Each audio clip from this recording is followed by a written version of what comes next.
నమస్తే, welcome to 99 TV automobiles. Car అంటే మనకి మొదటి గుర్తొచ్చేది ఎక్సిలేటర్, బ్రేక్, క్లచ్ వంటి పెడల్స్. ముఖ్యంగా భద్రత పరంగా చూస్తే బ్రేక్ వ్యవస్థ కారులో అత్యంత కీలకమైన భాగం. కారు ఆపాలంటే తప్పనిసరిగా బ్రేక్ వేయాల్సిందే అనే భావన మనందరిలో ఉంటుంది. కానీ టెక్నాలజీ ఎంతగా అభివృద్ధి చెందిందంటే ఇప్పుడు బ్రేక్ పెడల్ను పెద్దగా ఉపయోగించకుండానే కారు నడిపే అవకాశం కూడా వచ్చింది. ఇది వినడానికి కొంచెం ఆశ్చర్యంగా ఉన్నా ఇది పూర్తిగా నిజం. హుండాయ్ తీసుకొచ్చిన క్రెటా ఎలక్ట్రిక్ కార్లో అందుబాటులో ఉన్న ఐ పెడల్ టెక్నాలజీ ఈ ఆలోచనను నిజం చేస్తోంది. సాధారణంగా మనం డ్రైవ్ చేసే పెట్రోల్ లేదా డీజిల్ కార్లలో ఇంజిన్ పనిచేయాలంటే ఇంధనం అవసరం. ఎక్సిలేటర్ పెడల్ నొక్కితే ఇంధనం ఇంజిన్ వరకు సరఫరా అవుతోంది, వేగం పెరుగుతోంది. బ్రేక్ పెడల్ నొక్కితే టైర్లకు వెళ్లే శక్తి తగ్గి కారు ఆగుతుంది. కానీ ఎలక్ట్రిక్ కార్లలో వ్యవస్థ పూర్తిగా భిన్నంగా ఉంటుంది. ఇక్కడ ఇంజిన్ స్థానంలో ఎలక్ట్రిక్ మోటార్ ఉంటుంది. ఈ మోటార్ బ్యాటరీలో నిల్వ ఉన్న విద్యుత్ శక్తితో పనిచేస్తోంది. ఎలక్ట్రిక్ వాహనాల్లో ముఖ్యమైన మరో ప్రత్యేకత రీజనరేటివ్ బ్రేకింగ్ అనే విధానం.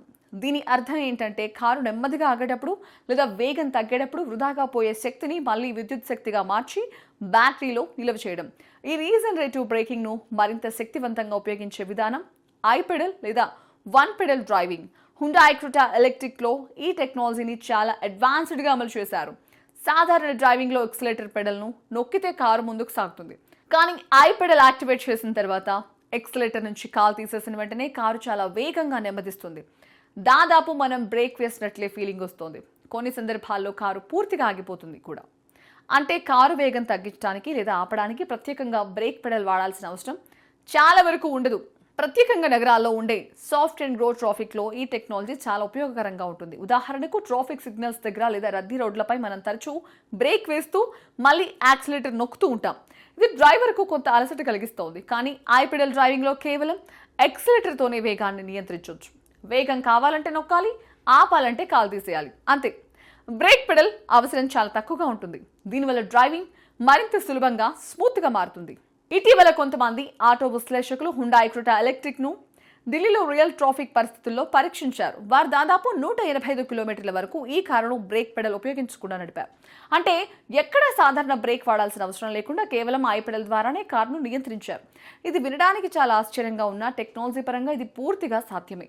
ఈ టెస్ట్లో మరో ముఖ్యమైన విషయం ఏంటంటే ఈ కారు సగటున 10.5 కిలోమీటర్లు ప్రతి యూనిట్ విద్యుత్తో ప్రయాణించగలిగింది.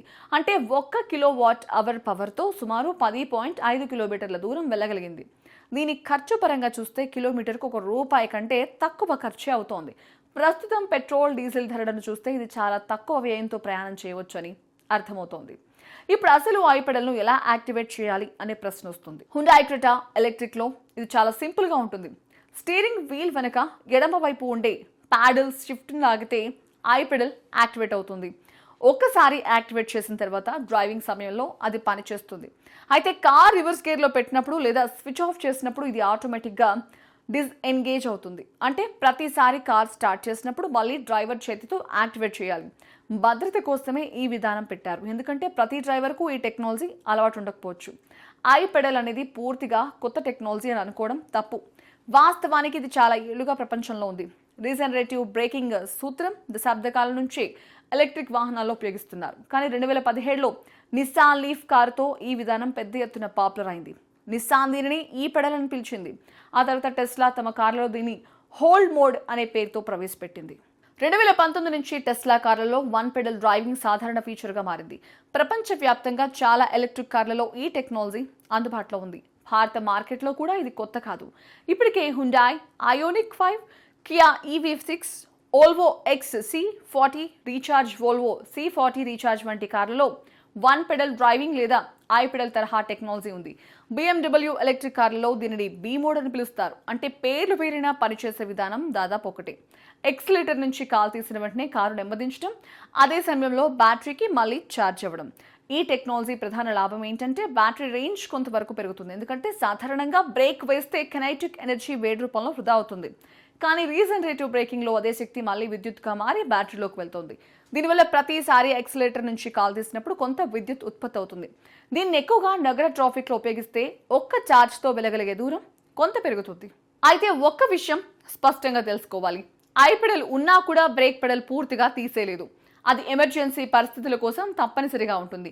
అకస్మాత్తుగా ఎవరో రోడ్డుపైకి వస్తే లేదా ఒక్కసారిగా కారు ఆపాల్సిన అవసరం వస్తే అప్పుడు సాధారణ బ్రేక్ వాడాల్సిందే. ఐ పెడల్ అనేది ప్రధానంగా డ్రైవింగ్ ను సులభం చేయడానికి, ఎనర్జీ సేవ్ చేయడానికి ఉపయోగపడే టెక్నాలజీ మాత్రమే. భద్రతా పరంగా చూస్తే బ్రేక్ సిస్టమ్ మాత్రం ఎప్పటికీ అవసరమే. మొత్తంగా చూస్తే హుండాయ్ క్రెటా ఎలక్ట్రిక్ లో వచ్చిన ఐ పెడల్ టెక్నాలజీ భవిష్యత్ డ్రైవింగ్ కు ఒక చిన్న ఉదాహరణగా చెప్పుకోవచ్చు. రాబోయే రోజుల్లో మరింత అధునాతన టెక్నాలజీలు వస్తే డ్రైవింగ్ మరింత ఆటోమేటిక్ గా, స్మార్ట్ గా మారే అవకాశం ఉంది. ఇప్పటికైతే వన్ పెడల్ డ్రైవింగ్ అనేది ఎలక్ట్రిక్ వాహనాల్లో ఒక విప్లవాత్మక మార్పుగా చెప్పుకోవచ్చు. ఇది డ్రైవర్ కు సౌకర్యాన్ని అందించడమే కాకుండా పర్యావరణానికి కూడా కొంత మేలు చేస్తోంది. తక్కువ ఎనర్జీ వృధా, ఎక్కువ ఎఫిషియన్సీ, తక్కువ ఖర్చుతో ప్రయాణం, ఇవన్నీ కలిపి చూస్తే ఐ పెడల్ టెక్నాలజీ భవిష్యత్తు ఆటోమొబైల్ ప్రపంచంలో కీలక పాత్ర పోషించనుందని చెప్పడంలో ఎలాంటి సందేహం లేదు.